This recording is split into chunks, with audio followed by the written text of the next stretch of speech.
नमस्कार। नया वर्ष आप सभी के लिए मंगलकारी हो, कल्याणकारी हो और नई ऊंचाइयों तक ले जाने का मार्ग प्रशस्त करे।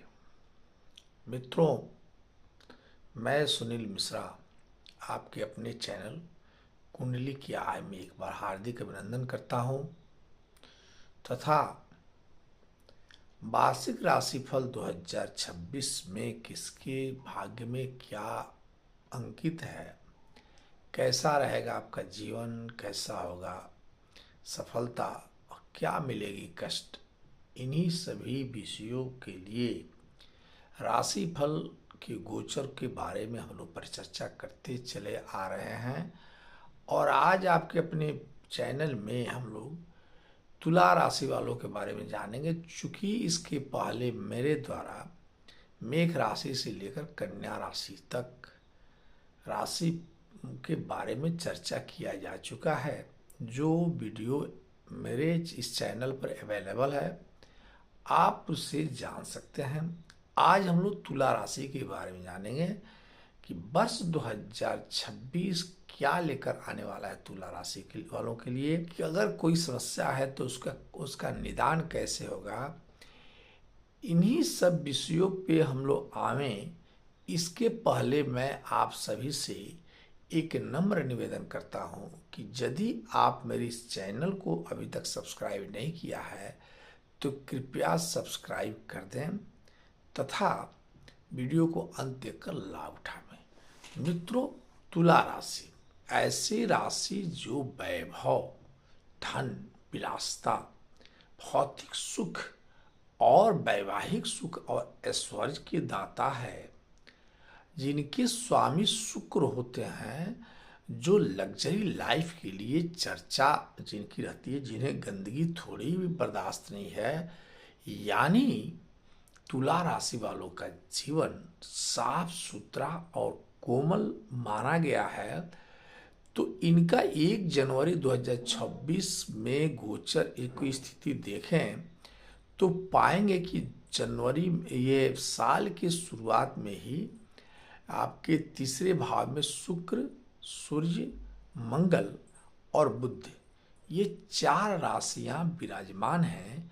यानी चारों ग्रह एक साथ तीसरे भाव में यानी पराक्रम भाव में बैठे हैं। यानी साल की शुरुआत ही तुला राशि वालों की पराक्रमी के रूप में स्थापित कर रहा है। वहीं जाने कि हम लोग के 9 भाव में गुरु आपके बृहस्पति जो है विराजमान रहेंगे, चूंकि अष्टम भाव में ये उच्च के चंद्र के साथ रहेंगे। और एक तरह से कहा जाए कि पंचम भाव में आपके राहु जहां विराजमान है, वही छठे भाव में आपके शनि विराजमान होंगे। और अष्टम भाव में उच्च के राशि में चंद्रमा में आपके गुरु विराजमान हो रहे हैं। तो अब वही कहा जाए कि केतु महोदय आपके 11वें भाव में विराजमान रहेंगे। तो इस साल केतु, राहु, शनि और गुरु की स्थिति को देखें तो ये सभी अच्छे फल देने वाले होंगे, क्योंकि शनि जहाँ छठे भाव में अच्छा रिजल्ट देते हैं, वहीं पंचम भाव में राहु भी फल अच्छा देते हैं। तो धन समृद्धि की प्राप्ति तो इस साल आपकी होगी, इसमें कहीं अतिशयोक्ति नहीं है। तो काम और कारोबार के लिहाज से देखा जाए तो यह साल तुला राशि वालों के लिए साल की शुरुआत में ही अच्छा होने वाला है, क्योंकि लेकिन 15 फरवरी से 15 मार्च का समय आपके लिए अच्छा नहीं रहेगा। इस समय राहु और सूर्य एक साथ हो जा रहे हैं, आपके कारोबार में परेशानी ला सकते हैं। इसलिए 15 फरवरी से 15 मार्च तक थोड़ी सावधानी रहनी होगी। इसके बाद से एक बात मैं आपसे कहूं कि 2 जून तक गुरु आपके भाग्य के स्थान में विराजमान हैं, भाग्य भाव में रहेंगे गुरुदेव 2 जून तक।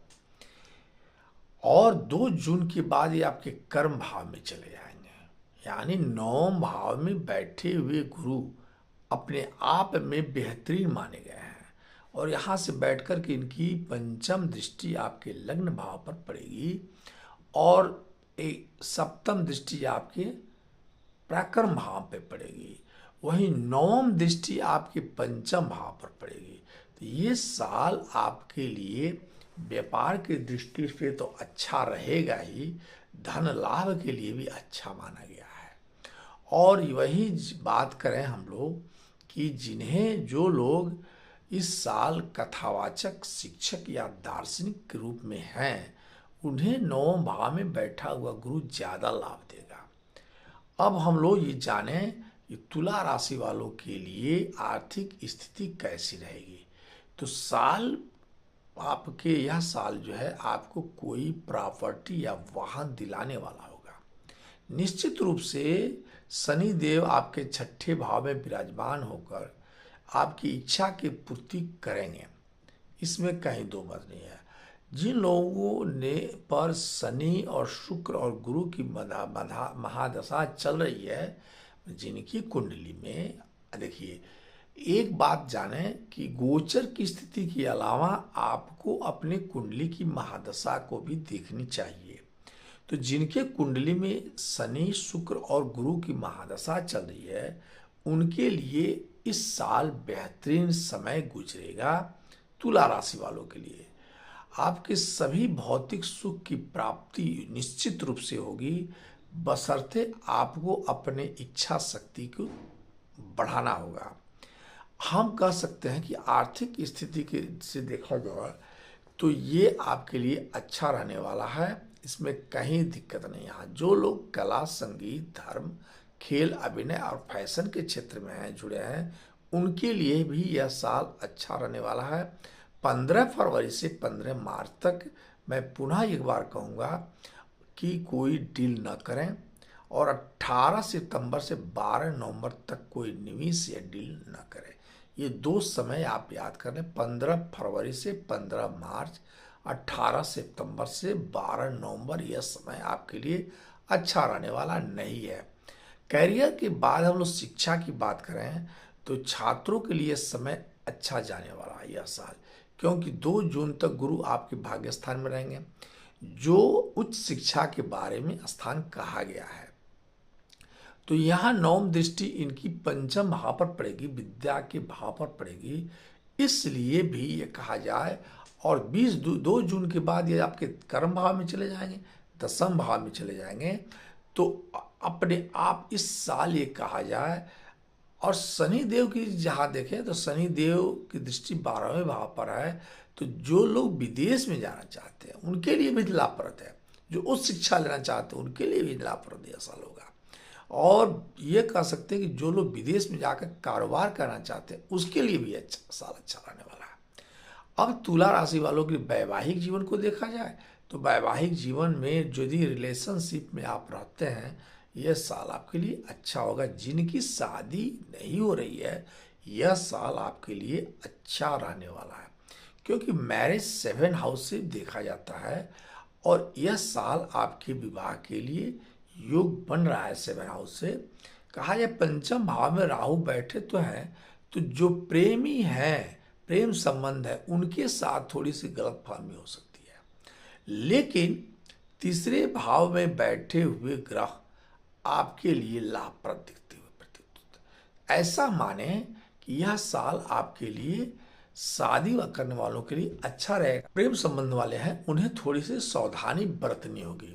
तुला राशि वालों के स्वास्थ्य के बारे में देखा जाए तो स्वास्थ्य के लहजे से भी यह साल अच्छा रहने वाला है, क्योंकि अकेले शनि छठे भाव में बैठकर सारे रोगों का निदान करने वाले हैं, और आपके कुंडली में इस साल पूरी छठे भाव में शनिदेव विराजमान रहेंगे।